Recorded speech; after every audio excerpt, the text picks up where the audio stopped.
Halo semuanya, kembali lagi dengan saya Alan Alexander BC dengan NIM 20030200070, salah satu mahasiswa Universitas Nusa Cendana Kupang, program studi Ilmu Administrasi Bisnis, Fakultas Ilmu Sosial dan Ilmu Politik, semester 1 kelas C. Pada kesempatan ini saya akan mempresentasikan hasil review buku ke-14 dengan judul Sociology as Progress, Reflection of an Accidental Academic, karya Colin Campbell. Berikut adalah videonya. Pertama-tama kita masuk ke bagian ciri umum buku. Judul buku itu sendiri adalah Sociology Progress, Reflection of an Accidental Academic, penulis Colin Campbell, penerbit Palgrave Macmillan, tahun terbit pada tahun 2019, ISBN 199-3-030-199-4. Ketebalan buku itu 140 halaman. Buku Sociology Progress, Reflection of an Accidental Academic merupakan sebuah buku karya seorang penulis dan juga profesor sosiologi bernama Colin Campbell. Colin Campbell adalah seorang profesor emeritus dalam sosiologi di University of York, di mana dia telah menjadi anggota departemen tersebut sejak didirikannya pada tahun 1964. Dia adalah penulis dari setengah lusin buku dan lebih dari 100 artikel yang membahas masalah-masalah dalam sosiologi agama, konsumerisme, perubahan budaya, dan teori sosiologis. Dia mungkin paling dikenal sebagai penulis dari The Romantic Ethnic and the Spirit of Modern Consumerism yang diterbitkan pada tahun 1987, sementara publikasi terkenal lainnya tentang konsumerisme termaksud The Shopping Experience yang diedit bersama Pastival pada tahun 1997, dan Konsumen Kerajinan, Budaya Kerajinan dan Konsumen dalam Masyarakat Postmodern, Jurnal Budaya Konsumen. Dalam sosiologi agama, ia dikenal atas kontribusinya untuk bekerja pada kultus dan lingkungan kultus, atau The Cult of the Cultic Milieu and the Secularization, a Sociological Yearbook of Religion di Inggris pada tahun 1972. Juga sebagai tidak beragama yang dapat dilihat di Toward Sociology of Irreligion Macmillan pada tahun 1971. Sementara kontribusinya terhadap teori sosiologi terbukti dalam The Myth of Social Action, serta sejumlah makalah tentang Weber dan konsep tindakan dan agensi. Karya terbarunya yang tentang perubahan budaya adalah The Easternization of the West yang terbitkan pada tahun 2007. Buku Sociology Progress, Reflection of an Accidental Academic diterbitkan pertama kali pada tahun 2019 oleh Palgrave Macmillan dengan ketebalan 140 halaman. Buku ini tidak seperti buku pendidikan lainnya, tetapi buku ini ditulis lebih seperti pengalaman hidup dari Colin Campbell itu sendiri. Tetapi walaupun begitu, isi dari buku ini dapat digunakan sebagai acuan pembelajaran yang baik. Melihat kembali ke 60 tahun terakhir sosiologi di Inggris, buku ini membahas pernyataan kemajuan dalam disiplin, refleksi kritis dan autobiografi. Campbell menawarkan wawasan baru ke dalam sejarah sosiologi dan terlibat dengan gagasan reputasi akademis, bagaimana hal itu diukur, dan apa yang dapat dikatakannya tentang kemajuan ilmiah. Sociology Progress akan menjadi minat khusus untuk semua sosiolog dan calon sosiolog yang tertarik pada disiplin mereka di masa lalu, sekarang, dan masa depan, serta para sarjana yang merenungkan kemajuan akademik dan motivasi secara umum. Buku ini mengedepankan penilaian berani dan titik terhadap keadaan sosiologi saat ini. Campbell mengambil disiplin untuk tugas untuk merendahkan nilai beasiswa dengan memprioritaskan kepentingan dan agenda penelitian yang lebih sempit dan lebih khusus. Sebaliknya, yang dibutuhkan katanya adalah agar sosiologi kembali ke perhatian intinya dengan membangun jembatan antara teori dan temuan penelitian dalam mencari penjelasan. Argumen yang kuat ini bertentangan dengan pemikiran sosiologis terkini dan patut mendapat perhatian dan akademis di seluruh ilmu sosial.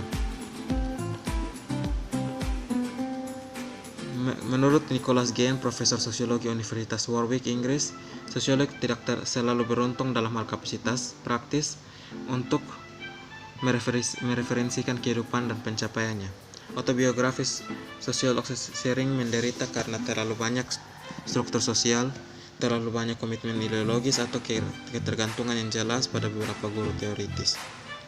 Refleksi autobiografis Colin Campbell membuktikan bahwa hal itu dapat dilakukan secara berbeda dan berpengaruh besar bagi mereka yang belum menyerah pada kemungkinan pembelajaran antar generasi.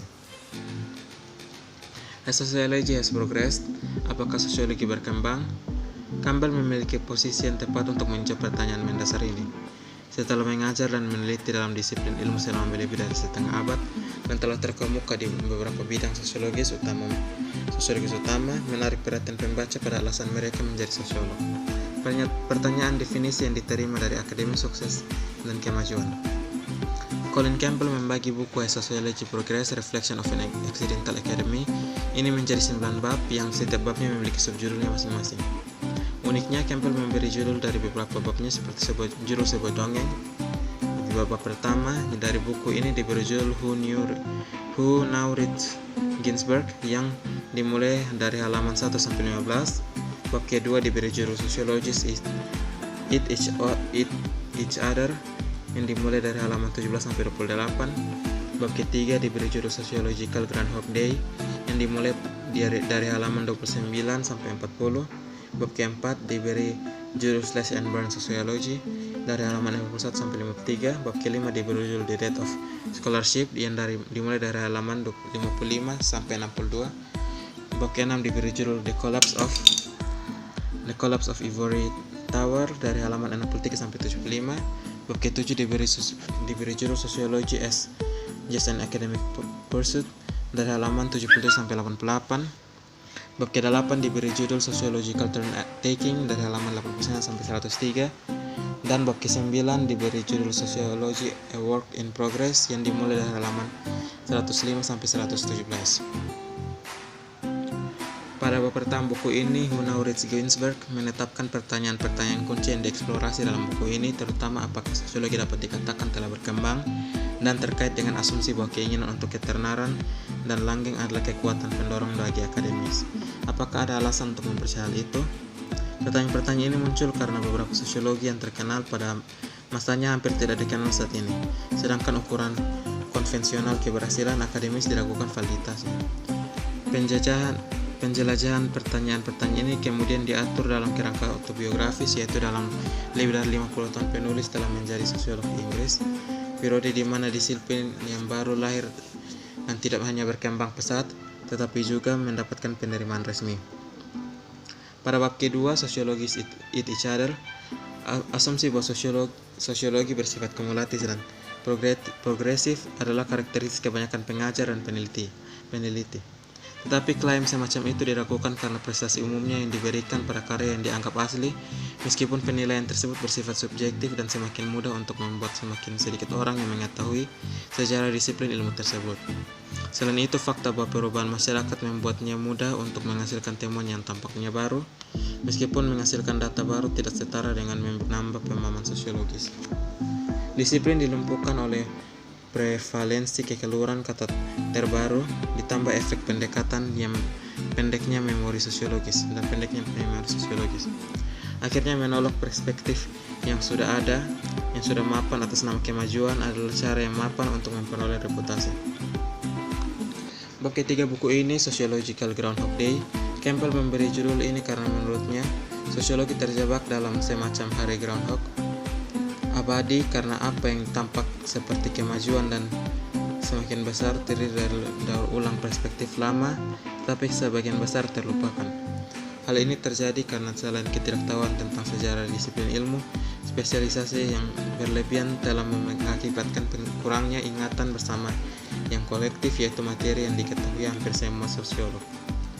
Peningkatan pesat dalam buku dan jurnal telah mempercepat balkanisasi atau dekomposisi disiplin ilmu ini dengan perbatasan dengan mengorbankan inti yang membuatnya semakin tidak koheren.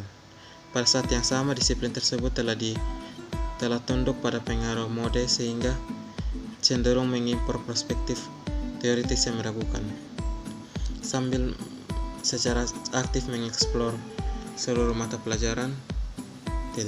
Pada bab keempat, Slash and Burn Sociology, telah dikemukakan bahwa karena sosiologi tidak dapat dideskripsikan sebagai ilmu, maka tidak akan realistis mengharapkannya untuk maju. Sementara ada orang yang menolak gagasan kemajuan itu sendiri sebagai konstruksi sosial. Namun, ada juga orang yang percaya bahwa hal itu telah mengalami kemajuan, tetapi kemajuan membutuhkan kemajuan yang dibuat dalam pengetahuan inti dari disiplin ilmu, bukan dari perbatasan, di mana data baru dikumpulkan. Sayangnya terlalu banyak sosiolog yang bertindak seperti terbang dan bakar hortikultura, terus-menerus memanen temuan baru tetapi jarang melakukan pekerjaan mengkonsolidasikan data ini, sehingga mereka membentuk tambahan pada dirinya. Ini sebagian besar karena sosiolog lebih suka mempelajari otak yang menarik bagi mereka daripada fokus pada pemecahan masalah sosiologi yang penting. Bab kelima buku ini, The Rate of Scholarship, kita akan mempelajari bahwa jika disiplin sosiologi ingin maju, maka dibutuhkan sarjana, jika tidak lebih dari peneliti. Sementara penelitian mengakibatkan pengumpulan dan analisis data, beasiswa melibatkan pencarian hubungan antara badan-badan data dan terutama berusaha membangun jembatan antara teori dan temuan penelitian dalam mencari penjelasan.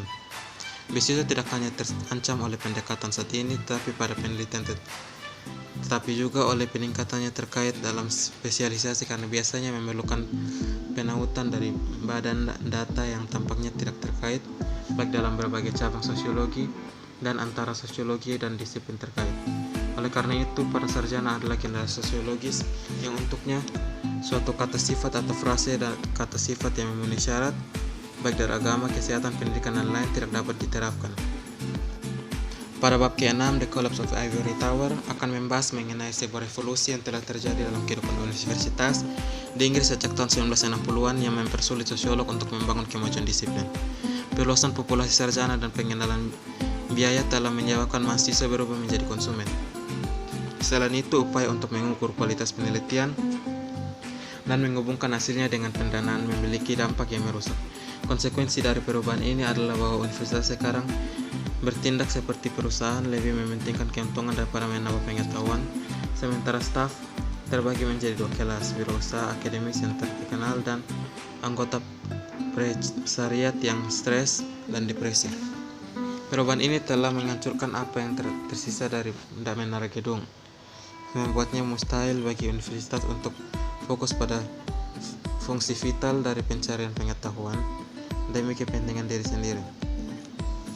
Dalam bab ke-7, Sociology as Just an Academic Pursuit, kita dapat mengetahui bahwa sosiologi telah lama dianggap berada dalam krisis, dengan para sosiolog berulang kali menderita karena status, sifat, dan perannya. Salah satu perselisihan utama adalah mengenai apakah menjadi sosiolog berarti harus bertujuan untuk mengubah kehidupan sosial daripada hanya menjelaskannya. Bagaimanapun peran akademis secara khusus adalah untuk menafsirkan dunia, bukan untuk mengubahnya. Sayangnya, terlalu sering sosiolog mengabaikan tugas mereka dalam hal ini, sedang terlibat dalam advokasi ideologis atau imoralisme, sehingga menghalangi kemajuan disiplin. Meskipun ini telah menjadi ciri sosiologi Inggris selama 50 tahun, tren terkini yang merasakan telah membuat beberapa sosiolog mengklaim bahwa penyampaian ulang keluhan membenarkan penolakan gagasan penyelidikan ilmiah yang tidak memihak. Pada bab ke-8, Sociological Turn-Taking, kita akan mempelajari mengenai sikap perkembangan dalam dunia sosial. 3 bentuk kemajuan yang mungkin mempertimbangkan munculnya bidang studi baru, adopsi perspektif teoritis baru, dan kontribusi dari para sarjana terkenal tertentu. Masalah dengan yang pertama adalah bahwa bidang studi baru sering berubah menjadi baru dalam nama saja, sementara juga tidak terlalu fokus pada mengatasi masalah ini. Masalah dengan kebanyakan belokan adalah bahwa itu adalah hasil dari pengaruh luar, sementara juga melibatkan kerugian serta keuntungan dalam wawasan yang signifikan. Juga kerangka teoritis baru hanya dapat dihitung sebagai kemajuan jika mereka dimasukkan ke dalam arus utama disiplin. Akhirnya karya 4 sosiolog terkemuka secara kolektif didefinisikan sebagai kanonik, dipertimbangkan menyimpulkan bahwa karya 2 dari mereka ini mungkin pada waktunya dapat dianggap sebagai kemajuan. Pada bab terakhir yaitu bab ke-9 Sosiologi a Work in the Progress, kita akan melihat bahwa kita akan memutuskan bahwa apakah suatu disiplin ilmu telah berkembang dan itu tidaklah mudah, sementara mendapatkan reputasi untuk diri sendiri dan membantu disiplin untuk maju tampaknya tidak terkait erat. Banyak rintangan yang menghalangi kemajuan sosiologi, beberapa di antaranya berada di luar kendali sosiolog, tapi banyak yang tidak. Memang jika tidak ada kemajuan yang dicapai, terutama karena sedikit sosiolog yang menerapkan tujuan ini sendiri, banyak yang telah memprioritaskan kepentingan pribadi mereka daripada menjawab pertanyaan teoritis yang sulit, sementara ada kecenderungan untuk membingungkan mempelajari kehidupan sosial dengan menambah pemahaman sosiologis. Tetapi kemajuan telah dicapai di masa lalu. Mengapa sebenarnya kita mempelajari karya-karya Durkheim, Marx, dan Weber? Dan karenanya jika keadaan yang lebih menguntungkan akan terjadi, tidak ada alasan mengapa hal ini tidak dapat terjadi di masa depan. Dan pada akhirnya Colin Campbell menyimpulkan bahwa disiplin sosiologi belum benar-benar berkembang selama 50 tahun terakhir. Asosiasinya dengan terutama karena sosiologi telah menunjukkan preferensi yang ditandai untuk mempelajari topik yang menarik mereka daripada berfokus pada mencoba memecahkan masalah sosiologis. Kecenderungan yang terlalu mudah mengarah ke disiplin yang diencerkan dengan pengenalan bidang studi multi atau lintas disiplin seperti studi kriminologi atau gender. Kecenderungan ini kemudian didukung oleh keyakinan bahwa melakukan sosiologi sama dengan mempelajari kehidupan sosial daripada memecahkan sosiologis, sebuah praktik yang selanjutnya diperkuat oleh sosiolog yang merasa bahwa mereka dibenarkan dalam menerangkan penyelidikan sosiologis. Mereka baik dalam advokasi ideologi terbuka atau moralisasi melupakan dalam prosesnya kewajiban mereka sebagai akademis. Hal ini kemudian pada gilirannya cenderung mengarah pada fokus utama ditempatkannya pada penyelidikan masyarakat Inggris kontemporer daripada pada jenis masyarakat dan organisasi sosial yang berbeda yang secara efektif menandakan kemenangan ologi Inggris atau sosiologi. Sebuah proses yang juga diperkuat oleh fetisiasi penelitian terutama yang dianggap praktis daripada relevansi akademis dengan mengorbankan beasiswa. Berikut hasil review buku ke-14 saya. Atas perhatiannya saya ucapkan terima kasih.